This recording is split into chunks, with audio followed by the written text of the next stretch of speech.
propuestas individuales finalistas, mismas que fueron declaradas válidas.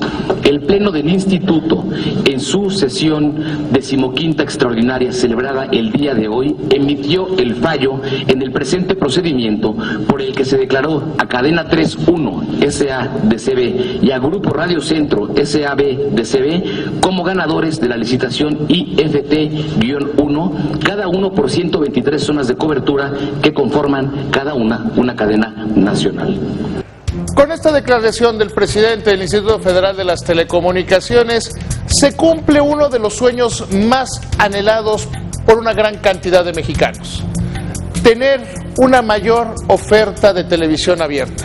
Desde hace más de una década había la presión, la necesidad y la solicitud de una gran parte de la población de que hubiera una mayor competencia en la televisión abierta, uno de los sectores más cerrados en el mundo.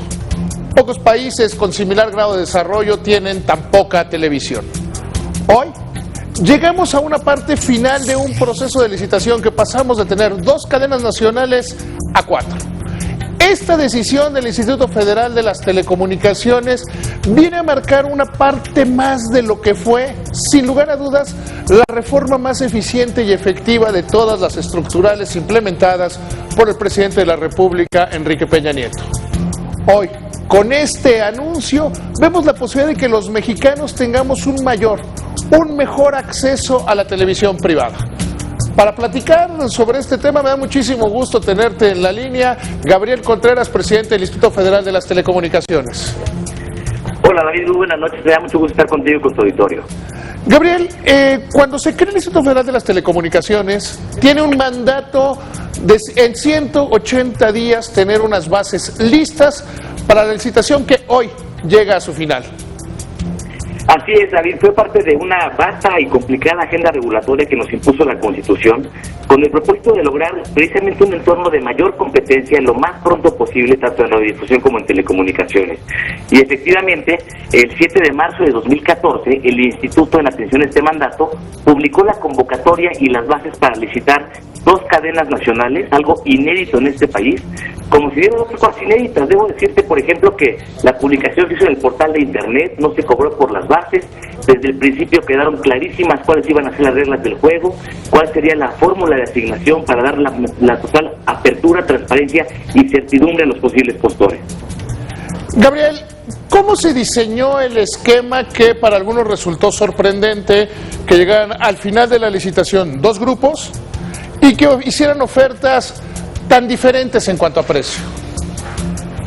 Una pregunta muy relevante, David, porque revela precisamente el impacto que el diseño mismo de la licitación tuvo en el resultado del proceso.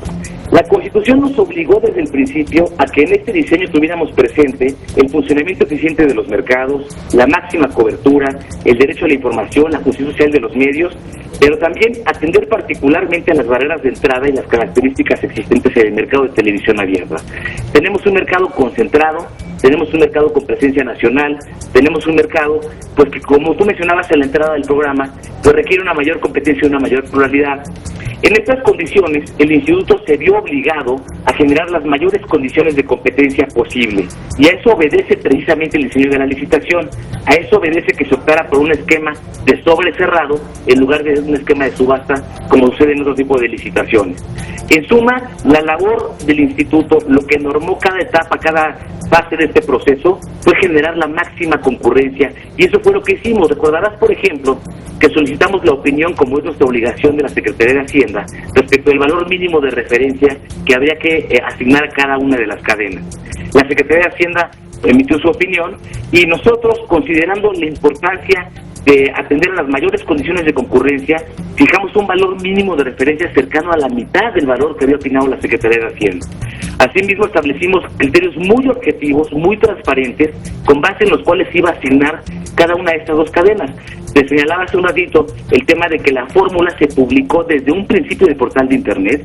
Es una fórmula clara, es matemática. Lo que sucedió hoy fue que se abrieron los sobres precisamente de quienes llegaron a hasta este lugar por haber obtenido una constancia de participación, y no dejan ningún lugar a duda. En un evento público, transparente, con un fedatario público, con medios de comunicación, con un testigo social, se abrieron los sobres, se cantaron como en la lotería, si me permites la metáfora, la postura tanto en cobertura como la postura económica, y es tan sencillo como aplicar eso a la fórmula que publicamos hace un año y te arroja el resultado. Gabriel, en algún momento de la conferencia de prensa hubo quienes te preguntaron si Grupo Radio Centro podía pedir que le devolvieran algo, y la comisionada Labardini fue particularmente específica al decir, bueno, pues este es el chiste, o tener cuidado con lo que deseas porque se te puede cumplir. Es el caso, David. Precisamente esta licitación estaba diseñada para que no hubiera ninguna posibilidad de colusión entre quienes pudieran venir. Cuando se hacen subastas abiertas y los posibles jugadores se identifican entre sí, el incentivo es precisamente apostar bajo, muy cerca del valor mínimo de referencia. Esto se diseñó específicamente así como sobre cerrado, porque el mismo día que tenían que venir a presentar estos sobres cerrados que el día de hoy se abrieron, pues no sabían si se enfrentarían a un competidor, a dos competidores, a 3 o a 10. Eso genera un incentivo a elevar el valor de la licitación misma, y eso es lo que quedó evidenciado el mismo día de hoy. Por supuesto, detrás de cada postura de cada uno de los postores, pues hay información que tienen ellos sobre su modelo de negocio, su capacidad de despliegue, en qué están pensando para que este sea un negocio en marcha, que funcione y les genere un retorno. Coincido con lo que dijo la comisionada Labardini, ese es precisamente el chiste de estas licitaciones, eso es lo que vinieron a poner en la mesa y es con base en lo cual estamos resolviendo. No hay lugar a dudas de que pues no es posible pedir un descuento porque ya vi que el postor de enfrente puso menos que yo o ninguna excepción parecida, ¿no? Gabriel, te agradezco muchísimo que me hayas tomado la llamada, y habrá que ver en beneficio de los mexicanos que estas dos empresas tengan todo el éxito que plantearon al poner su dinero donde pusieron sus palabras. Gabriel, te agradezco muchísimo.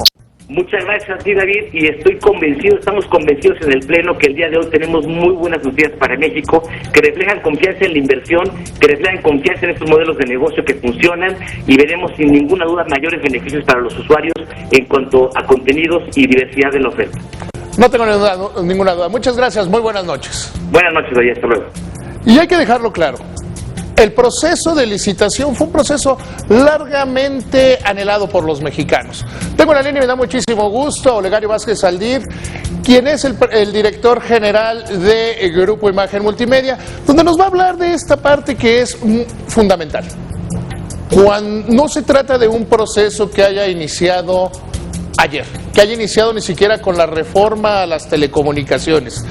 Fue un proceso para Grupo Imagen Multimedia que comenzó cuando compraron un pequeño grupo de estaciones de radio donde se fue planteando la creación de un grupo de multimedia. Un grupo que hoy tiene estaciones de radio, que tiene Cadena 3, el primer canal de televisión de este grupo, Excelsior Televisión, por donde hoy nos transmitimos, y que también ha venido creciendo. Se tomó Excelsior cuando el diario parecía quebrado, parecía que iba a desaparecer y que no iba a tener una operación suficiente.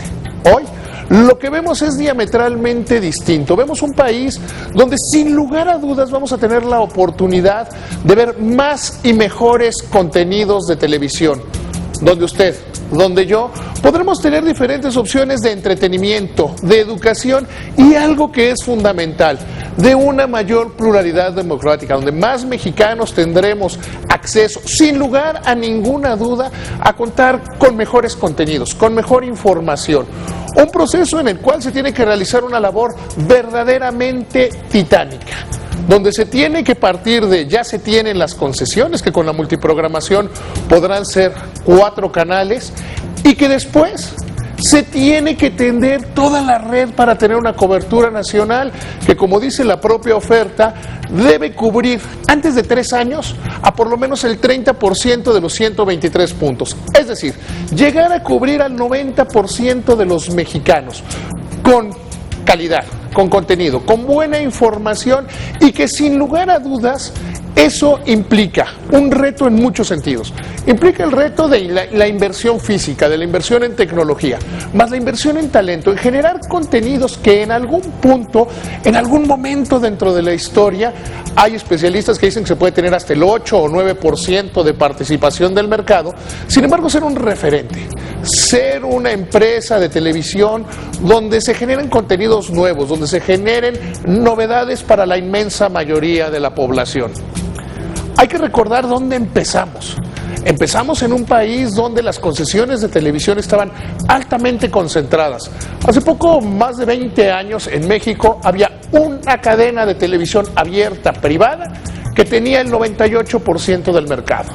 La entrada de un nuevo competidor, en este caso Televisión Azteca, ha implicado en estas 2 décadas un crecimiento cercano al 20% de la participación de mercado. ¿Qué es lo que sigue? Saber que con una mejor competencia, todos, absolutamente todos los mexicanos tendremos la oportunidad de ver más y mejores contenidos. Hay quienes dicen que la televisión abierta es una especie en extinción, una especie en la cual podríamos estar viendo los últimos años. Sin embargo, no es así. La televisión abierta todavía en México, por las particularidades del mercado, por las distorsiones que podemos tener, genera sin lugar a dudas una inmensa oportunidad absolutamente para todos. Te invitamos a seguir cuestionando la información con los siguientes videos.